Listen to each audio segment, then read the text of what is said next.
Le prétoire était silencieux, mais les rires étaient assourdissants. Une quiétude de plomb pesait sur la salle d'audience 3B du tribunal judiciaire de Blois, une atmosphère viciée par des relents de café froid et de désinfectants bon marché. C'était l'odeur des mauvaises nouvelles, l'odeur de la faim. Et pourtant, dans ce silence funèbre, un son perçait, plus cruel que n'importe quel cri, le ricanement étouffé de deux hommes. Deux inspecteurs décorés, Nicolas Mercier et Olivier Vidal, se moquaient ouvertement de l'homme noir jugé, Stéphane Dubois. Ils ricanaient, gloussaient, et regardaient le juge les laisser faire, complices passifs de leur mépris. Ils l'avaient piégé. Ils avaient placé les preuves. Et maintenant, ils savouraient le spectacle. La vie de Stéphane était finie, et pour eux, ce n'était qu'une farce. Ils attendaient le verdict de culpabilité, une formalité. Ce qu'ils n'attendaient pas, c'était que les lourdes portes en chaîne du prétoire s'ouvrent à la volée, révélant une femme qui n'était pas son avocate et deux hommes qui ne figuraient pas sur la liste des témoins. L'air dans la salle d'audience 3B était épais et aigre. Pour Stéphane Dubois, c'était l'odeur de la fin de sa vie. Il était assis à la table de la défense, ses grandes mains calleuses, des mains qui avaient passé 20 ans à reconstruire méticuleusement des moteurs dans son modeste garage automobile, si crispées que ses jointures étaient blanches. Son costume, le seul qu'il possédait, lui donnait l'impression de porter un déguisement d'Halloween. Il était trop serré aux épaules et trop lâche à la taille. À côté de lui, son avocat commis d'office, maître Jean Bernard, brassait des papiers avec la résignation lasse d'un homme qui avait déjà perdu. De l'autre côté de la salle, le procureur, David Lefebvre, était un requin en costume sur mesure, projetant une aura de victoire juste et inévitable.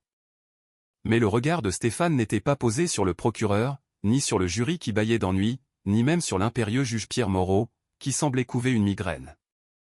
L'attention de Stéphane était fixée sur le troisième rang de la galerie. Là, étaient assis l'inspecteur Nicolas Mercier et l'inspecteur Olivier Vidal. Mercier était l'incarnation de l'autorité arrogante. Sa moustache drue, son costume bas de gamme et ses chaussures trop bien cirées criaient « flic pourri ». Il se penchait vers son partenaire, Vidal, un homme plus corpulent et plus silencieux qui semblait exister dans l'ombre de Mercier. C'étaient les hommes qui avaient arrêté Stéphane. C'étaient les hommes qui, selon leur rapport, avaient trouvé 50 000 € en billets marqués provenant d'une souricière de drogue, fourrée sous le siège conducteur de sa Renault 4 litres de 89. Stéphane n'avait jamais vu cet argent de sa vie. Il rentrait chez lui de son garage sur la route de Chinon, pensant aux frais de scolarité de sa fille, quand les sirènes avaient illuminé son rétroviseur. Un contrôle routier de routine pour un prétendu feu arrière cassé s'était transformé en cauchemar. « Monsieur Dubois », dit David Lefebvre, sa voix dégoulinant de condescendance. « Veuillez répéter au jury ce qui s'est passé dans la nuit du 12 août. » Stéphane déglutit, la gorge sèche comme de la poussière. « Je rentrais chez moi. Ils m'ont arrêté. L'inspecteur Mercier a dit que mon feu arrière était grillé. Je lui ai dit que je l'avais vérifié le matin même. Il m'a dit de sortir de la voiture. Et que s'est-il passé ensuite, monsieur Dubois? Il m'a dit de me tenir près de la voiture de patrouille. Lui et l'inspecteur Vidal ont fouillé ma voiture. Je ne leur ai pas donné la permission. Ils l'ont simplement fait. Objection. Lefebvre soupira comme s'il s'ennuyait. Les agents avaient un motif raisonnable fondé sur le comportement évasif de l'accusé. Accordé, grogna le juge Moreau, sans lever les yeux de ses notes. Maître Bernard, l'avocat commis d'office, ne contre-argumenta même pas. Il se contenta de griffonner sur son bloc-notes. Stéphane sentit une bouffée de panique brûlante. Mais je n'étais pas évasif. J'ai juste demandé pourquoi. Monsieur Dubois, contentez-vous de répondre aux questions, aboya Moreau. Stéphane se tourna de nouveau vers Mercier et Vidal. Mercier croisa son regard. La lèvre de l'inspecteur se retroussa en un sourire lent et délibéré. Il murmura quelque chose à Vidal, qui couvrit sa bouche d'une main épaisse pour cacher son propre rictus. Il se moquait de lui. Et puis, continua Lefebvre, arpentant la salle devant le jury, l'inspecteur Mercier a trouvé le paquet. 50 000 €, n'est-ce pas? En billets marqués. Des billets provenant d'un achat contrôlé qui avait eu lieu à peine 2 heures plus tôt. Un achat où le suspect s'était enfui. Je ne sais rien de cet argent, insista Stéphane, la voix brisée. Le désespoir sonnait comme de la culpabilité, même à ses propres oreilles. Je dirige une entreprise. Je paie mes impôts. Je n'ai jamais. Vous n'avez jamais quoi, monsieur Dubois? Jamais été attrapé? Objection, dit faiblement maître Bernard. Un instant trop tard. Accordé. Rayez ça, marmonna Moreau. Le jury ne le raya pas. Ils l'absorbèrent. Les yeux de Stéphane se tournèrent à nouveau vers les inspecteurs. Mercier ne chuchotait plus. Il laissait échapper un petit rire rauque et haletant. C'était un son horrible, un son de pouvoir absolu et de mépris profond. C'était le son d'un homme qui savait que le jeu était truqué en sa faveur. Le sang-froid de Stéphane se brisa. Il pointa un doigt tremblant. Il se moque de moi. Votre honneur, il se moque. Le juge Moreau leva enfin les yeux, son regard glacial. Monsieur Dubois, contrôlez-vous. Les agents observent les débats, c'est leur droit. Encore une explosion de ce genre, et je vous ferai bâillonner. Le sourire de Mercier s'élargit. Il secoua lentement la tête, dans une pantomime de pitié. Pauvre type, articula-t-il silencieusement à l'adresse de Stéphane. Le cœur de Stéphane semblait s'effondrer. Le système ne se contentait pas de lui faire défaut. Il se moquait de lui pendant sa chute. Le procureur le dépeignait comme un passeur de haut niveau pour un cartel, utilisant son garage en difficulté comme couverture. C'était un tissu de mensonges, chaque mot. Mais les mensonges étaient organisés. Ils étaient officiels. Et ils étaient soutenus par 2 flics narquois. Pas d'autres questions pour ce témoin, votre honneur, dit Lefebvre, en s'asseyant avec un grognement satisfait. Maître Bernard, votre contre-interrogatoire? Demanda le juge. Bernard se leva, ajusta ses lunettes et regarda son client. Les yeux de Stéphane le suppliaient. Faites quelque chose. Battez-vous pour moi. Bernard se racla la gorge. Monsieur Dubois. Vous êtes un homme bon, n'est-ce pas? Objection. Rugit Lefebvre. Pertinence. Le conseil témoigne. Accordé. Maître Bernard, en venez au fait ou asseyez-vous. Les épaules de Bernard s'affaissèrent. Non, pas d'autres questions, votre honneur. Le procès était une imposture, une exécution lente et angoissante. Et au 3e rang, le rire, bien que silencieux, remplissait le monde entier. Le lendemain était réservé au témoin vedette de l'accusation, l'inspecteur Nicolas Mercier. Il monta à la barre comme s'il montait sur scène. Il portait le même costume bon marché, mais aujourd'hui, il avait ajouté une épingle de cravate avec le logo de son syndicat de police. Il prêta serment la main sur le cœur, regardant le jury droit dans les yeux. Inspecteur Mercier, commença David Lefebvre.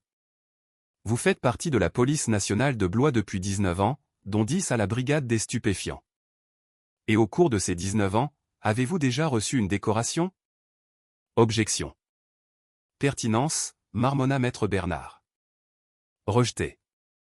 Le jury a le droit de connaître les qualifications du témoin. Mercier se rengorgea. 17 décorations, monsieur. Dont 2 médailles pour acte de bravoure.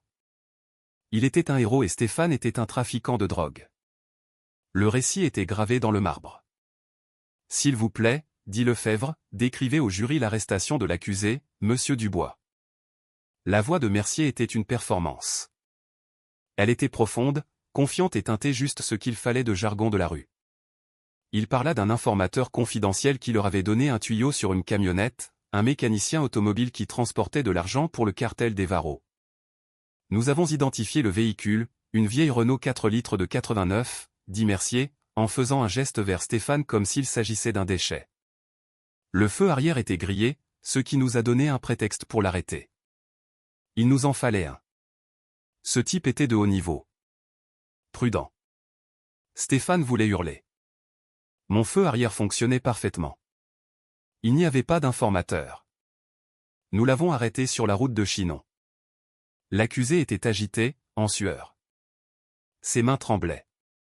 Je tremblais parce que vous aviez la main sur votre arme avant même d'arriver à ma fenêtre, pensa Stéphane, en enfonçant ses ongles dans ses paumes. Mon partenaire, l'inspecteur Vidal, surveillait l'accusé pendant que je m'approchais du côté passager, continua Mercier. J'ai éclairé le plancher avec ma torche à travers la vitre. Et c'est là que je l'ai vu. Le bord d'un paquet emballé dans du plastique, enfoncé profondément sous le siège du conducteur. C'était un cas d'école. Ces types, ils se croient malins. C'était le mensonge crucial. L'argent n'était pas enfoncé profondément. Les photos de l'arrestation le montraient sortant pratiquement de la bouche d'aération. Il avait été placé là, et placé négligemment par quelqu'un qui savait que cela n'aurait pas d'importance. À ce moment-là, pour notre sécurité et pour sécuriser les preuves, nous avons ordonné à l'accusé de sortir du véhicule. Lefebvre le guida à travers le reste. La découverte, les billets marqués, confirmés par numéro de série. Le silence choqué de Stéphane, que Mercier dépeignit comme le calcul froid d'un criminel acculé. C'était brillant. C'était terrifiant. C'était une fabrication complète. Quand ce fut le tour de maître Bernard de contre-interroger, l'air quitta la pièce. « Inspecteur », commença Bernard, en fouillant dans ses notes. 7. Cet informateur, vous ne pouvez pas le nommer, n'est-ce pas? Mercier sourit. Bien sûr que non, maître. Cela compromettrait une enquête en cours et mettrait une vie en danger. C'est confidentiel. Donc, nous devons simplement vous croire sur parole, que cet informateur existe. Les preuves parlent d'elles-mêmes, maître, dit Mercier, son ton se durcissant. Nous avons eu un tuyau. Nous avons suivi le tuyau. Nous avons trouvé l'argent. Fin de l'histoire.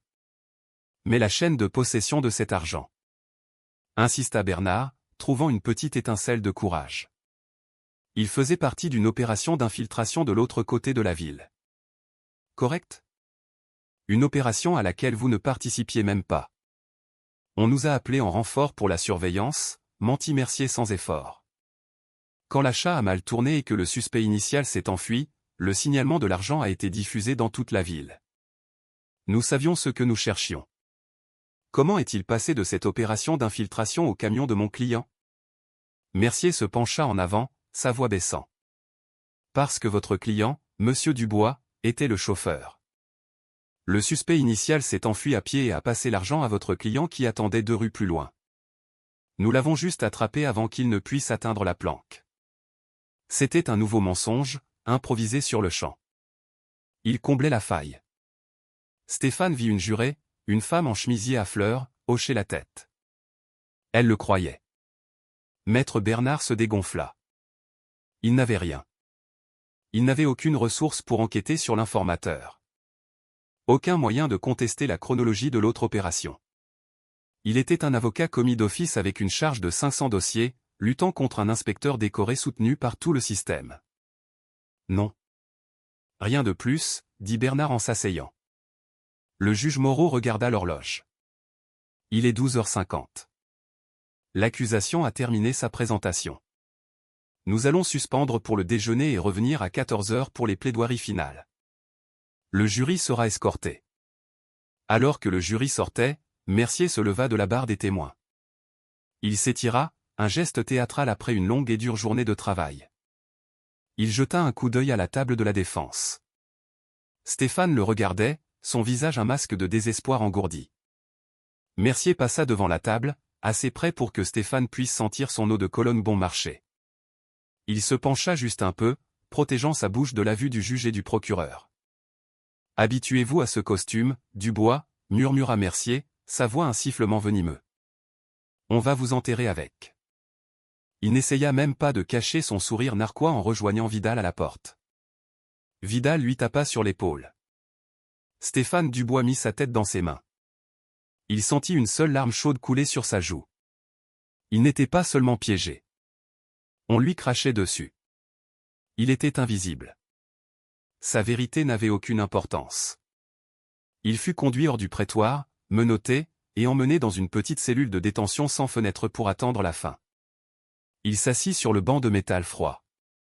Le silence de la cellule contrastait violemment avec les rires chuchotés qui résonnaient maintenant dans sa tête. C'était fini. À 13h58, un huissier vint chercher Stéphane. La courte marche jusqu'à la salle d'audience 3B ressemblait au dernier kilomètre. Ses jambes étaient lourdes, son estomac un nœud de terreur acide. Maître Bernard était déjà à la table, la tête baissée comme en prière ou en signe de défaite. À 14 heures précises, le juge Moreau entra. « Levez-vous. » La salle se calma. Le jury fut ramené. Ils avaient l'air solennels, leurs esprits clairement fixés. « Maître Lefebvre, » dit le juge Moreau, « vous pouvez procéder à votre plaidoirie finale. » David Lefebvre se leva, boutonna sa veste et se dirigea vers le centre de la salle. Il fit face au jury. « Mesdames et messieurs, ce n'est pas une affaire compliquée. C'est une affaire de choix. L'accusé, Stéphane Dubois, a choisi d'utiliser son commerce légitime comme couverture pour une entreprise criminelle. Il a choisi de transporter de l'argent de la drogue pour le cartel des Varros. Et quand il a été attrapé, la main dans le sac, par deux des meilleurs inspecteurs de cette ville. Il prenait son rythme, sa voix s'élevant avec une indignation calculée, quand un son résonna dans le hall. Boum. Boum. Boum. C'était un coup lourd et percutant sur les épaisses portes en chêne du prétoire. Ce n'était pas une demande polie. C'était une exigence. Lefebvre s'arrêta, agacé. Le juge Moreau fronça les sourcils. « Huissier, allez voir. Ce tribunal est en session. » Le vieil huissier se dirigea vers les portes et en ouvrit une, puis il fut promptement repoussé. Les portes s'ouvrirent en grand avec un souffle spectaculaire, claquant contre les murs du prétoire. Silence. Dans l'embrasure de la porte se tenait une femme que Stéphane n'avait jamais vue. Elle était grande, la quarantaine avancée, avec des cheveux sombres tirés en un chignon sévère. Elle portait un tailleur gris anthracite qui valait probablement plus que sa voiture. Sa posture était droite comme un i, et elle tenait une mallette en cuir dans une main. Elle n'était pas seule. À ses côtés se tenaient deux hommes. Ils n'étaient pas avocats. Ils étaient grands, athlétiques, et portaient des costumes sombres impeccablement coupés avec des chemises blanches et des cravates sombres. Ils criaient « Gendarmerie ». Leurs yeux, froids et analytiques, balayèrent la salle, observant le juge, le procureur, le jury, et s'arrêtant un instant sur les inspecteurs Mercier et Vidal dans la galerie. Mercier, qui était adossé nonchalamment les bras croisés, se redressa brusquement. « Que signifie ceci ?» rugit le juge Moreau, son visage devenant rouge et tacheté. « Je vous ferai tous arrêter pour outrage à magistrat. C'est une zone réglementée. » La femme l'ignora. Elle fit 3 grands pas mesurés dans le prétoire, ses talons claquant comme des coups de feu sur le marbre. Les deux hommes la suivirent, se positionnant près de la porte, scellant ainsi la pièce. « Votre honneur », la voix de la femme n'était pas forte, mais elle fendit l'air comme un scalpel. Elle était claire, froide et portait une autorité qui éclipsait celle de tous les autres. « Je suis Geneviève Reynaud », dit-elle en arrivant à la table de la défense. Elle posa sa mallette dessus avec un bruit sourd. « Je suis le nouveau conseil de la défense pour l'accusé, monsieur Stéphane Dubois. » Maître Bernard leva les yeux, la bouche bée. « Quoi ? Je ? Qui êtes-vous ? Et ces messieurs, continua madame Reynaud en désignant les deux hommes, sont l'agent Lucas Delma et l'agent Léo Fournier de la section de recherche de la gendarmerie nationale. Le sol se déroba sous les pieds de l'assemblée. Le jury haleta. David Lefebvre fit un pas en arrière involontaire. Mais la réaction la plus révélatrice vint du troisième rang. Le visage de l'inspecteur Nicolas Mercier, qui avait été si plein de suffisance et d'humour cruel, était devenu couleur de cendre. Le sourire narquois avait disparu, remplacé par un masque de panique béate. Il regarda Vidal, dont le propre visage était luisant d'une sueur soudaine et abondante. « Madame Reynaud, c'est bien ça ?» dit le juge Moreau, sa voix maintenant aiguë et mince. « C'est extrêmement irrégulier. Ce procès est terminé. Nous en sommes aux plaidoiries finales. Vous ne pouvez pas simplement. »« Je le peux, et je le fais, votre honneur, » dit Reynaud. Elle ouvrit sa mallette et en sortit un seul document épais. « Je dépose une motion d'urgence pour l'abandon de toutes les charges contre monsieur Dubois, avec préjudice. » « Pour quel motif ?» bafouilla Lefebvre, retrouvant sa voix. « C'est un cirque. »« Pour motif, » dit Reynaud, sa voix baissant jusqu'à un quasi-murmure qui emplit néanmoins la pièce, d'une conspiration coordonnée sur plusieurs années par des membres de la police nationale de Blois pour piéger, extorquer et frauder les citoyens de cette ville. Une conspiration, maître Lefebvre, que votre parquet a délibérément ignorée. Elle se détourna du juge et regarda directement les deux inspecteurs. Une conspiration menée par l'inspecteur Nicolas Mercier. Mercier se leva d'un bond. Elle est. C'est de la folie. Inspecteur Mercier, asseyez-vous et taisez-vous, dit l'agent Delma depuis l'embrasure de la porte. Sa voix était plate, ennuyée et absolument terrifiante. Mercier s'assit. Geneviève Reynaud se retourna vers le juge. Votre honneur, la procédure que vous avez présidée n'est pas un procès. C'est l'acte final d'un coup monté. Et mon client, elle posa une main sur l'épaule de Stéphane Dubois, n'est pas un accusé. Il est une victime. Stéphane tremblait. Mais pour la première fois depuis des mois, ce n'était pas de peur. C'était d'une vague d'espoir folle et impossible. Et votre honneur, dit Reynaud, en produisant un autre document, ceci n'est pas une requête. L'agent Delma et l'agent Fournier commencèrent à bouger, passant devant la galerie, devant la barre, et entrant dans le puits du tribunal. Ceci, dit-elle en tendant le papier pour que le juge le voie, est un mandat d'amener. Un mandat ? Répéta le juge Moreau, sa voix à peine un couinement. Il regarda les agents s'avancer vers la galerie. Un mandat pourquoi ? Pour l'arrestation immédiate, dit l'agent Delma, s'arrêtant juste devant le troisième rang, de l'inspecteur Nicolas Mercier et de l'inspecteur Olivier Vidal. Le prétoire explosa. La galerie éclata en cris. Le jury était debout. Silence ! Hurla Moreau, frappant son marteau inutilement. Silence ! Silence dans mon tribunal. Ne me touchez pas ! Cria Mercier alors que l'agent Delma lui saisissait le bras. Quelles sont les charges ? Vous ne pouvez pas faire ça. Je suis un flic. L'agent Fournier, le plus silencieux des deux, s'adressa calmement à l'homme qui s'était caché dans l'ombre de Mercier. Inspecteur Vidal, veuillez vous lever et placer vos mains derrière votre dos. Vous êtes en état d'arrestation. Vidal, visiblement tremblant, n'opposa aucune résistance. Il se leva comme un zombie, les yeux écarquillés de terreur, et laissa l'agent Fournier le menotter. Mercier fut une autre histoire. Il se débattit, le visage violet de rage. C'est un coup monté. Lefebvre, dites-leur. Dites-leur qu'on a le mauvais gars. David Lefebvre était figé, sa bouche s'ouvrant et se fermant comme un poisson. Il avait perdu le contrôle de son affaire, de son prétoire et de sa carrière en l'espace de 30 secondes. Les charges, votre honneur, dit Geneviève Reynaud dans le chaos, sa voix toujours parfaitement calme. L'inspecteur Mercier et l'inspecteur Vidal sont arrêtés en vertu d'un acte d'accusation de 28 chefs. Les charges incluent la fraude électronique, la falsification de preuves, l'association de malfaiteurs en vue du trafic de stupéfiants et le racket en bande organisée. Elle laissa le mot planer dans l'air. Racket. La bombe atomique des accusations. Au cours des 18 derniers mois, annonça Reynaud au prétoire stupéfait, le ministère de la Justice a mené une enquête d'infiltration approfondie au sein du commissariat de Blois. Nous avons découvert une entreprise criminelle dirigée par ces deux inspecteurs qui utilisaient son pouvoir pour cibler systématiquement les propriétaires de petites entreprises à des fins d'extorsion et de saisie d'avoirs. Elle regarda le jury. Ces inspecteurs n'ont pas simplement trouvé de l'argent de la drogue. Ils étaient l'argent de la drogue. Ils étaient partenaires du cartel des Varros, les criminels même qu'ils prétendaient combattre. Ils saisissaient des stupéfiants à un dealer, puis les revendaient à un autre.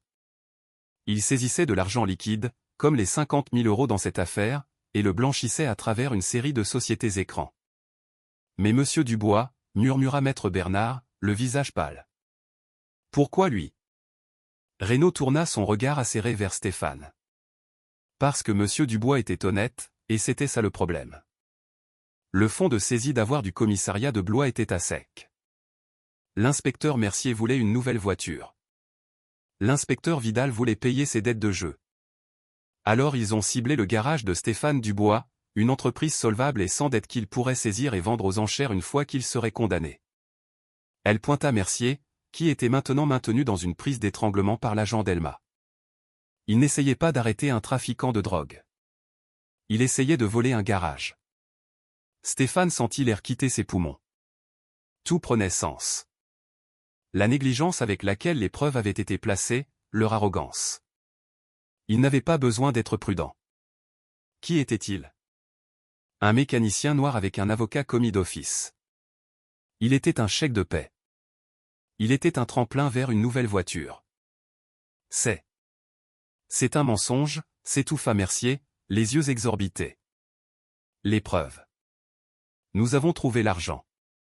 Oui, en effet, acquiesça Reynaud.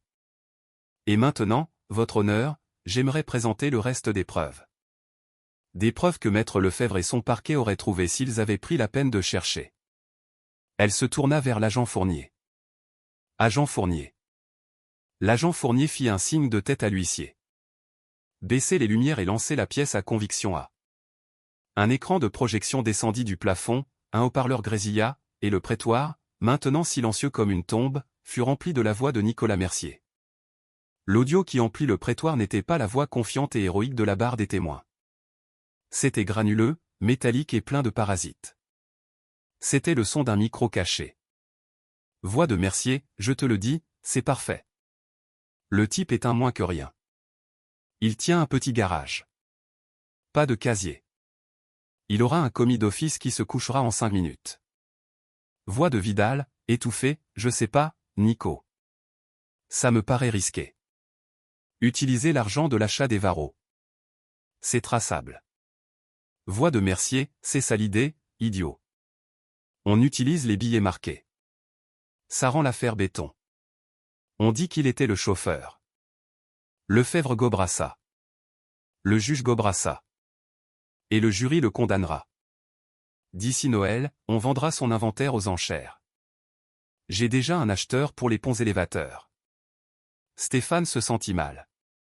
Il regarda le jury. Leurs visages étaient des masques d'indignation pâles et horrifiés. La femme en chemisier à fleurs pleurait. Cela suffira, dit Reynaud, et le son fut coupé. Cet enregistrement a été fait par l'inspecteur Vidal 3 jours avant l'arrestation. Il semble que l'inspecteur Vidal, elle jeta un coup d'œil à l'homme menotté et en sueur, ait été assez malin pour savoir que son partenaire volait trop près du soleil et a commencé à porter un micro dans l'espoir de négocier un accord quand tout tournerait mal. Mercier, en entendant cela, devint fou. La prise de conscience que son propre partenaire l'avait trahi, l'avait enregistré pendant des mois, brisa le dernier reste de son sang-froid. « Espèce de balance !» hurla-t-il, se jetant en avant de toutes ses forces. Il se dégagea de l'emprise de Delma et se jeta, non pas sur les agents, non pas sur Reynaud, mais sur Vidal. « T'es un homme mort. Tu nous as tués. Je vais te tuer. » Les mains menottées de Mercier griffèrent le visage de Vidal. Vidal hurla alors qu'ils tombaient tous les deux par-dessus le banc de la galerie. L'agent Delma et l'agent Fournier furent sur eux en un instant, matraque sortit. « Enlevez-le de moi !» cria Vidal. C'était une bagarre pathétique et laide. Les deux inspecteurs héros, grognant et roulant sur le sol du prétoire qu'ils avaient souillé. « Huissier, maîtrisez-le !» cria le juge Moreau, le visage blanc. Il fallut les 2 agents et 2 huissiers pour arracher Mercier de Vidal et le plaquer au sol. Son costume bon marché était déchiré, son visage rouge et saignant là où Vidal l'avait griffé.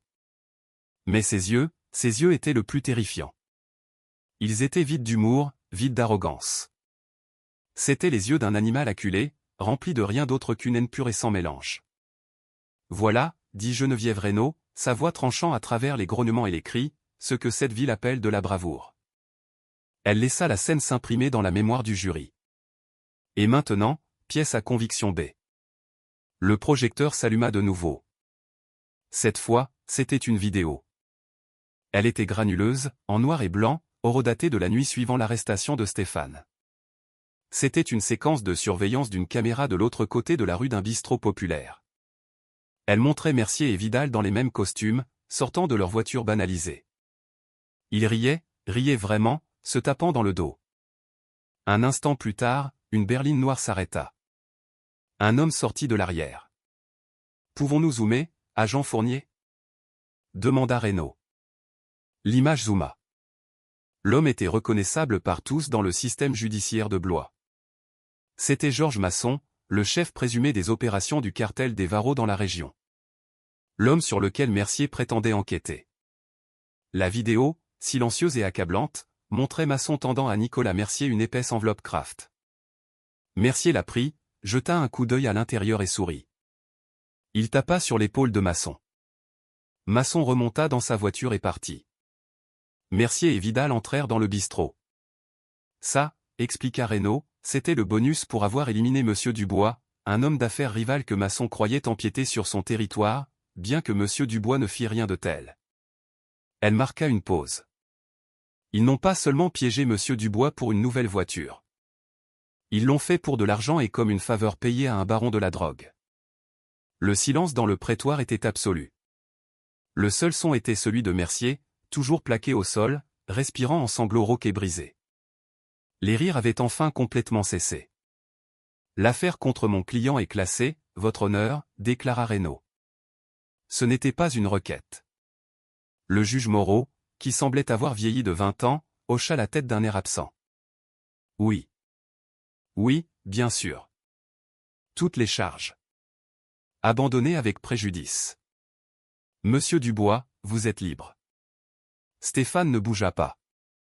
Il ne le pouvait pas. Il regardait simplement l'agent Delma relever un Nicolas Mercier en pleurs et hyperventilant. Mais Mercier avait une dernière carte à jouer. Un dernier acte désespéré et méchant. Le prétoire était un tableau figé de chaos.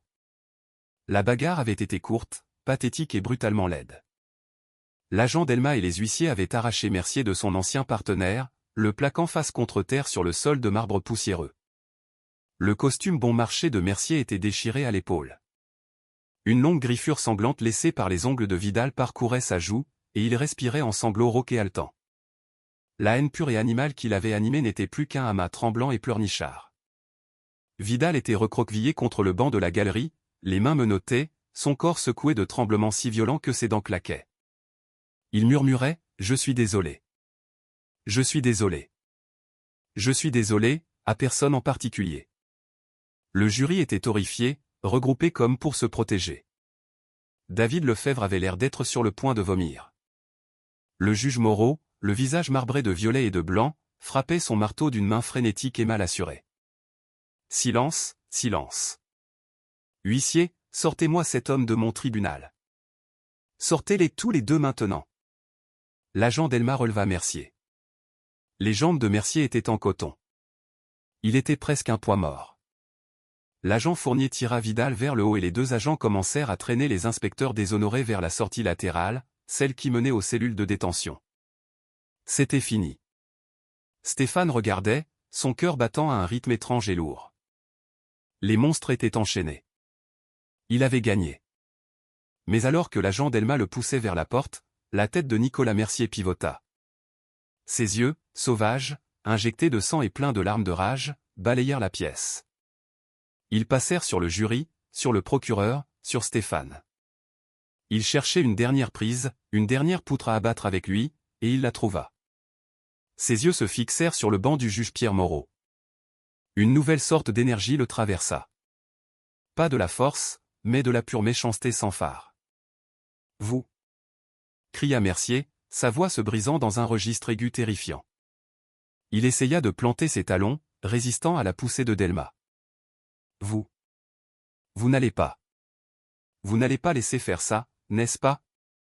Le juge Moreau se figea, sa main toujours levée avec le marteau. Assez, inspecteur. Vous êtes en état d'outrage. Moi, en état d'outrage?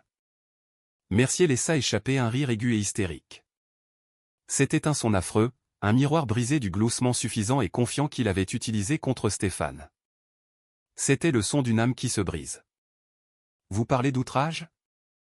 Demandez-lui de parler de ses parties de pêche. La pièce, qui venait de commencer à expirer, retint son souffle collectivement. Chaque personne, chaque juré, chaque journaliste maintenant coincé dans l'embrasure de la porte devint complètement immobile.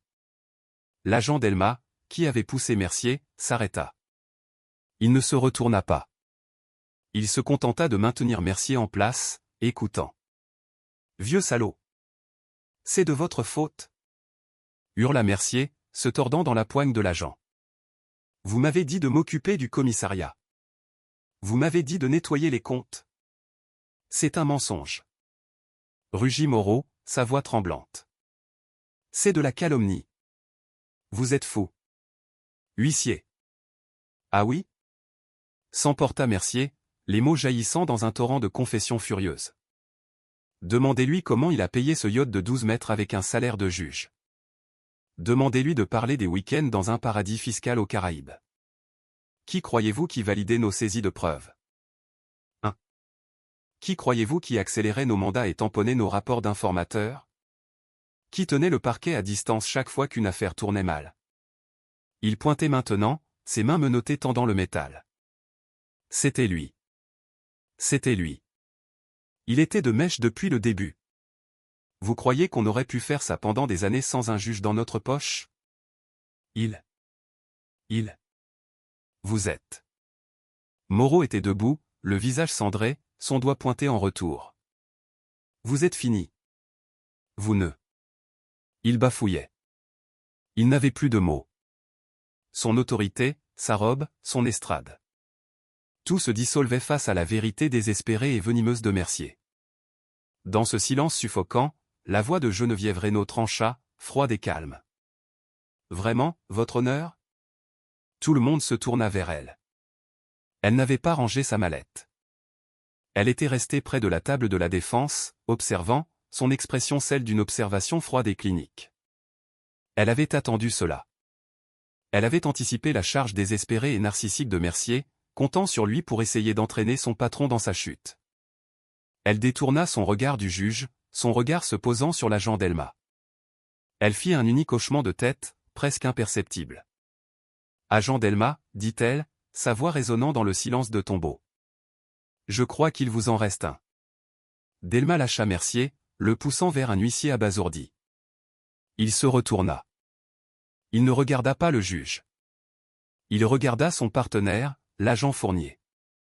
Fournier, à son tour, laissa Vidal s'affaisser contre le mur.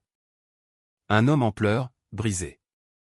Les deux agents fédéraux, leurs costumes sombres contrastant vivement avec le chaos, se mirent en mouvement. Ils passèrent devant la galerie. Ils passèrent devant la barre.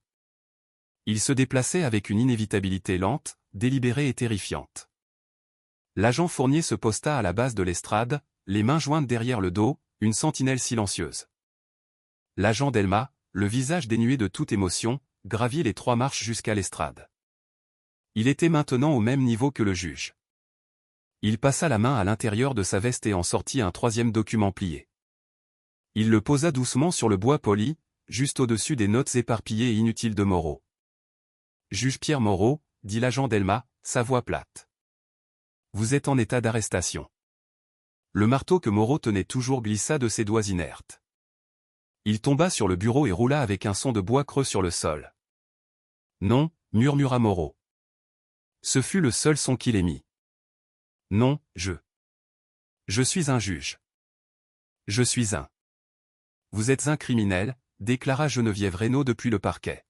« Et votre château de cartes, construit sur le dos d'hommes comme Stéphane Dubois, est terminé. » Les yeux de Moreau, écarquillés et terrifiés, se tournèrent vers l'écran de projection comme s'il redoutait ce qui allait suivre.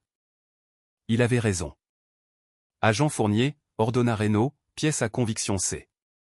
L'écran, qui avait été sombre, s'illumina de nouveau. Ce n'était pas un fichier audio granuleux cette fois. C'était une série de photographies en haute résolution et d'une clarté cristalline. La première était celle d'un magnifique yacht blanc et brillant fendant des eaux turquoises. Le nom, Status Pro, était peint sur la poupe en lettres d'or. Sur le pont, tenant une coupe de champagne, se trouvait un juge Pierre Moreau souriant et bronzé. La deuxième photo provenait d'un tournoi de golf dans un paradis fiscal aux Caraïbes. Le juge Moreau, en polo rouge vif, avait le bras passé autour d'un autre homme. Un homme que Stéphane ne connaissait pas mais dont le visage fit pousser à David Lefebvre un petit hoquet étranglé. C'était Georges Masson, le chef réputé du cartel des Varros. La 3e, la 4e et la 5e image n'étaient pas des photos. C'étaient des relevés bancaires numérisés. Ils montraient une série de virements d'une société écran, Belair Holdings LLC, le même nom que sur le rapport d'arrestation falsifié de Stéphane vers un compte offshore. Un compte au nom de Pierre Moreau. « Nous enquêtons sur vous depuis 2 ans, monsieur le juge, » dit doucement l'agent Fournier, sa voix portant jusqu'à l'estrade. Mercier et Vidal n'étaient que les hommes de main. Ils étaient les muscles. Vous étiez la banque. Vous n'avez pas seulement fermé les yeux, votre honneur, ajouta Geneviève Reynaud, sa voix un scalpel. Vous avez fourni la couverture judiciaire qui a rendu leur raquette d'extorsion possible. Vous avez signé leur mandat frauduleux. Vous avez rejeté les appels. Vous avez supprimé des preuves. Et en échange, elle marqua une pause, laissant le dernier fait accablant atterrir, vous avez reçu une commission de 20% sur chaque euro qu'ils ont blanchi et chaque bien qu'ils ont saisi. Moreau s'effondra dans son fauteuil en cuir à haut dossier. Il n'émit aucun son. Il se contenta de fixer la photo de lui-même sur le yacht, un homme libre et puissant, son visage un masque de ruine totale et abjecte. L'agent Delma, avec une efficacité exercée et presque douce, passa derrière le fauteuil. « Monsieur, veuillez vous lever. Nous devons faire cela avec dignité. » Moreau n'avait plus de dignité. Il n'était qu'une coquille vide. Il se leva, sa robe une moquerie. L'agent Delma prit doucement les bras du juge et lui menotta les mains derrière le dos. Le clic-clic-clic sec du métal se refermant fut le seul son dans le prétoire. Un juge sur sa propre estrade, en état d'arrestation. David Lefebvre, le dernier homme debout dans les décombres de l'accusation, retrouva enfin sa voix. Elle était fine et chevrotante. « Vous saviez » bégaya-t-il en regardant Geneviève Reynaud. Son visage était luisant de sueur. « Vous saviez tout ça. Vous saviez pour Moreau. Vous avez laissé ce procès se dérouler. Vous avez utilisé ce procès. Vous m'avez utilisé. » Geneviève Reynaud, qui avait observé l'arrestation de Moreau avec une satisfaction froide, tourna lentement son regard plein et glacial sur le procureur. « Oui, c'est exact, maître. » Elle fit un pas vers lui, et il recula instinctivement. « Je l'ai laissé se dérouler parce que je les voulais tous dans la même pièce, dit-elle, sa voix un murmure bas et tranchant. Je voulais voir si l'inspecteur Mercier serait assez arrogant pour se parjurer à la barre, sous serment, après avoir été enregistré. Il l'a été. Je voulais voir si le juge Moreau serait assez effronté pour présider un coup monté dont il profitait, autorisant des preuves fabriquées dans son propre tribunal. Il l'a été. Elle fit un pas de plus, et Lefebvre fut maintenant pressé contre sa propre table.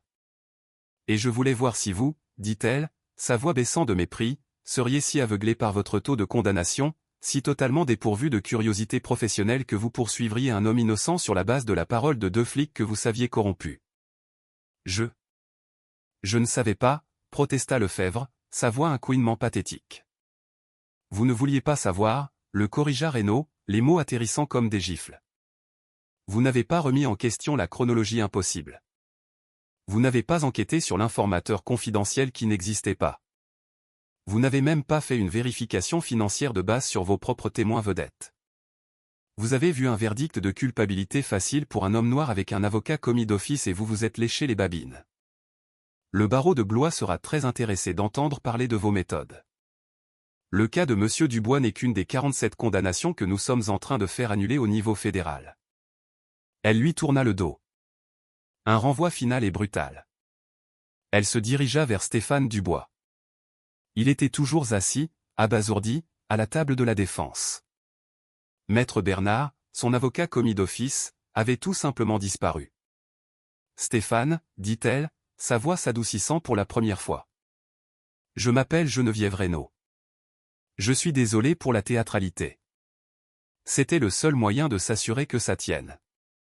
Stéphane leva les yeux. Il regarda Mercier, une épave sanglotante et vaincue traînée hors de la salle. Il regarda Vidal, qui était conduit comme un fantôme, et il regarda le juge Pierre Moreau, un vieil homme menotté et brisé, escorté hors de sa propre estrade par un agent. Les rires avaient disparu. Les sourires narquois avaient disparu. Tout le pouvoir, toute l'arrogance, tout le mépris, tout avait simplement disparu. Stéphane Dubois se leva, les jambes tremblantes, et pour la première fois en un an, il sentit qu'il pouvait respirer. Au moment où le juge Moreau fut emmené, menotté et vidé, de sa propre estrade, le barrage de silence horrifié du prétoire céda. La pièce n'a pas seulement éclaté. Elle a détonné. Les journalistes qui avaient été retenus dans le hall, prévenus par le bureau de Reynaud, affluèrent, leurs flashs crépitant comme des stroboscopes, transformant la scène en une série d'instantanés fracturés et aveuglants. « Monsieur Dubois, comment vous sentez-vous ? Madame Reynaud, tout le commissariat de Blois est-il compromis ? Agent Delma, le parquet fait-il l'objet d'une enquête? Stéphane était figé, ses mains agrippant toujours le bois lisse de la table de la défense. C'était fini, mais son corps n'avait pas reçu le message. Ses muscles étaient encore tendus, attendant le prochain coup. Les sons étaient étouffés, comme s'il était sous l'eau. Un rugissement chaotique de questions, une femme dans la galerie sanglotant, le cliquetis d'une centaine d'appareils photo. Une main, ferme et fraîche, toucha son bras. Stéphane. Il se tourna. Geneviève Reynaud le regardait, son expression sévère s'adoucissant avec quelque chose qu'il n'avait pas encore vu. De l'empathie. C'est fini. Rentrons à la maison. Maison. Le mot s'enregistra à peine. Il hocha la tête d'un air absent. Elle posa sa main sur son dos, un point de pression solide qui traversa son hébétude et le guida loin de la table. Il se déplaçait comme un automate, les jambes raides. Il passa devant David Lefebvre, qui se tenait seul, pâle et tremblant. Sa carrière une ruine fumante. Lefebvre n'osa même pas croiser son regard. Reynaud guida Stéphane à travers la foule, qui s'écarta devant elle comme l'eau devant un requin. Elle ne poussait pas. Sa présence commandait simplement un passage. Elle s'arrêta sur la plus haute marche du palais de justice, à l'épicentre de la frénésie médiatique. Stéphane plissa les yeux, le soleil de fin d'après-midi lui semblant étranger et douloureux. Aujourd'hui, la voix de Geneviève Reynaud retentit, nette et claire, commandant le chaos, la justice n'a pas été rendue. Elle a été sauvée. Stéphane se tenait à côté d'elle, clignant des yeux. Il écoutait sa propre histoire, racontée par quelqu'un d'autre, racontée comme la vérité. Pendant 1 an, continua Reynaud, sa voix remplie d'une fureur froide et précise, Stéphane Dubois, un homme innocent, un pilier de sa communauté, a été terrorisé par un système corrompu. Les hommes qui se sont moqués de lui au tribunal aujourd'hui, l'inspecteur Mercier et l'inspecteur Vidal, n'étaient pas des serviteurs de l'État. C'étaient des criminels avec des insignes. Le juge qui a présidé son affaire, Pierre Moreau, n'était pas un gardien de la loi. Il était leur partenaire. Elle était impitoyable. Elle nomma chaque nom. Elle détailla l'étendue de l'affaire de Raquette. Elle annonça que le ministère de la Justice réexaminait chaque condamnation que Nicolas Mercier avait jamais obtenue. Le calvaire de M. Dubois est terminé, conclut-elle. Mais le travail de reconstruction de la confiance de cette ville ne fait que commencer. Quant à mon client, il va passer du temps avec sa famille. Il n'a pas d'autres commentaires à faire. Sur ce, elle le guida le long des marches, le mur de microphones les suivant jusqu'à une voiture de luxe noire qui attendait au bord du trottoir. Un agent tenait la porte. Stéphane s'y glissa. L'odeur de cuir propre et de cire contrastait violemment avec l'odeur aigre et métallique de la cellule de détention. La lourde portière se referma avec un bruit sourd, et le vacarme du monde fut soudain, heureusement, étouffé en un bourdonnement lointain. La voiture s'éloigna du trottoir. Stéphane regarda le palais de justice, ce temple de sa souffrance, reculer dans le rétroviseur jusqu'à ce qu'il disparaisse. La voiture resta silencieuse pendant plusieurs longues minutes. Stéphane regardait simplement la ville défiler. Il voyait des gens marcher, consulter leur téléphone, se disputer pour des places de parking, vivre leur vie. C'était un monde dont il avait été exclu. Un monde dans lequel il rentrait maintenant. Un fantôme revenant parmi les vivants. Vous tremblez, dit doucement Reynaud à côté de lui. Stéphane baissa les yeux sur ses mains. Elle avait raison. Elle vibrait d'un tremblement fin et incontrôlable. Je crois que j'attends encore, murmura-t-il. Attendre quoi? Que le coup près tombe. Qu'il nous arrête. Disent que c'était une erreur. Ce n'est pas une erreur, Stéphane, dit Reynaud. C'est terminé. Mercier et Vidal sont dans une cellule. Ils ne reverront pas la lumière du jour. Moreau est dans la même cellule. L'affaire est en béton. C'est terminé. Il appuya sa tête contre le cuir souple et ferma les yeux, laissant ce seul mot, terminé, l'envahir. La voiture s'arrêta devant sa maison de campagne, celle qu'il avait failli perdre. La pelouse était en friche. Un petit panneau, à vendre, planté par la banque des semaines auparavant, était toujours là, de travers et moqueur. Il sortit de la voiture, sentant ses jambes comme si elles étaient en béton. Il resta sur le trottoir, regardant simplement sa porte d'entrée. Et puis, elle s'ouvrit brusquement. Sa fille, Manon Dubois, qui était censée être à l'université, qui avait dû être appelée by Reynaud, sortit en courant. Elle ne sanglotait pas. Elle hurlait, un son brut et primal de douleur et de soulagement tout à la fois. « Papa, papa !» Elle se jeta sur lui, heurtant sa poitrine si fort que cela lui coupa le souffle. Et ce fut finalement le coup qui brisa son sang-froid. Les bras de Stéphane Dubois s'enroulèrent autour de sa fille, et il la serra comme si elle était la seule chose qui l'empêchait de dériver dans l'espace. Lui qui n'avait pas pleuré lors de son arrestation, ni lors de sa mise en accusation, ni même lorsque Mercier avait murmuré à son oreille, il enfouit son visage dans les cheveux de sa fille et pleura. Il pleura pour l'année perdue. Il pleura pour la terreur, l'humiliation, l'angoisse froide qui avait été sa seule compagne pendant des mois.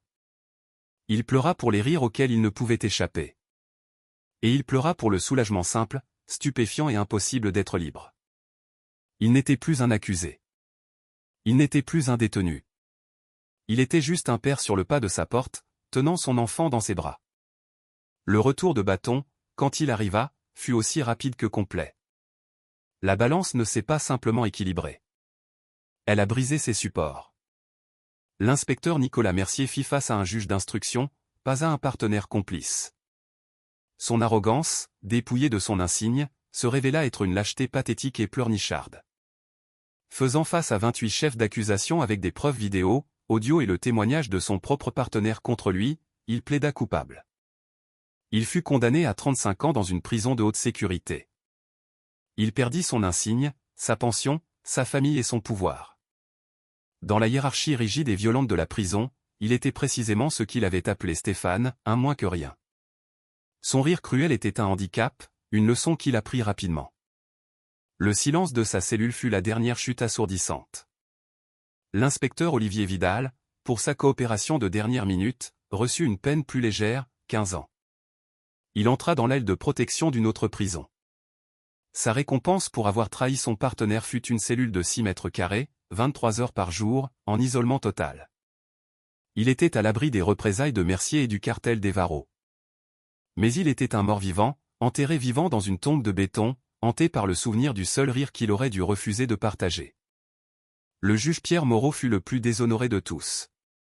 Sa chute fut un spectacle public. Il fut reconnu coupable de tous les chefs d'accusation. Les images de lui se faisant menotter sur sa propre estrade furent rediffusées pendant des mois. Condamné à 25 ans. Son nom fut littéralement effacé de la plaque de dédicace du palais de justice. Chaque jugement qu'il avait rendu au cours des 5 dernières années était sujet à un appel automatique. Tout son héritage n'était pas seulement terni. Il était effacé. Il mourut d'une crise cardiaque 2 ans après le début de sa peine. Seul dans une prison médicale, une note de bas de page oubliée. Et Stéphane Dubois. Sa victoire fut totale. Guidé par Geneviève Reynaud, qui avait pris son cas pro bono au nom d'un fonds de lanceurs d'alerte du ministère de la Justice, il intenta une action en justice pour violation des droits civiques de 50 millions d'euros contre la ville de Blois. La ville, face à une affaire ingagnable et une montagne de mauvaise presse, accepta un règlement record de 18,5 millions d'euros. Mais pour Stéphane, l'argent n'était pas le prix. C'était le carburant. 1 an plus tard, sur ce même tronçon de la route de Chinon, Geneviève Reynaud gara sa voiture devant un nouveau bâtiment. Il se dressait là où un entrepôt abandonné et saisi avait autrefois été. La nouvelle structure était toute en briques et en verre, et l'enseigne, peinte en lettres grasses et claires, disait « Atelier de restauration et Académie des jeunes de Dubois ». Elle entra. L'endroit était immense, propre et rempli de lumière. C'était un garage automobile ultramoderne avec 6 ponts élévateurs, des coffres à outils étincelants, et une odeur de peinture fraîche et d'huile de moteur propre. Il était également rempli d'adolescents, tous en chemise de travail bleus assortis, rassemblés autour d'un bloc moteur. Au centre d'eux, les mains couvertes de graisse, se trouvait Stéphane. Il avait l'air différent. Il était plus mince que lors du procès, mais il se tenait plus droit. La peur avait disparu de ses yeux, remplacée par une intensité concentrée et patiente. Il vit Reynaud et se fendit d'un large sourire sincère. Il s'essuya les mains sur un chiffon et s'approcha. « Madame Reynaud, dit-il, sa voix chaude. « Monsieur Dubois, répondit-elle en souriant. Je vois que vous avez été occupé. Il le faut bien, dit-il en désignant l'atelier. Ces jeunes, ce sont de bons jeunes. Ils ont juste besoin d'un endroit où être, un endroit pour apprendre, quelque chose à construire. Vous auriez pu aller n'importe où, Stéphane. Prendre cet argent et déménager sur une île. Je l'aurais fait. Stéphane rit. Un vrai rire libre qui résonna dans l'espace ouvert. Et les laisser gagner? Non. Ils ont essayé de me dire ce que j'étais. Ils ont essayé de me détruire, de prendre mon nom, de prendre le travail de ma vie. Il ramassa une clé à molette, sentant son poids solide et équilibré. La seule façon de gagner n'est pas seulement de les regarder tomber. Ça, c'est leur jeu. C'est le retour de bâton. C'est la fin de leur histoire. Il se retourna et regarda le groupe d'étudiants qui travaillaient maintenant ensemble pour monter le moteur. Ça, c'est le début de la mienne. Eux, ils démolissent. Moi, il se retourna vers Geneviève, les yeux clairs et certains, je construis. C'est ça, la vraie justice.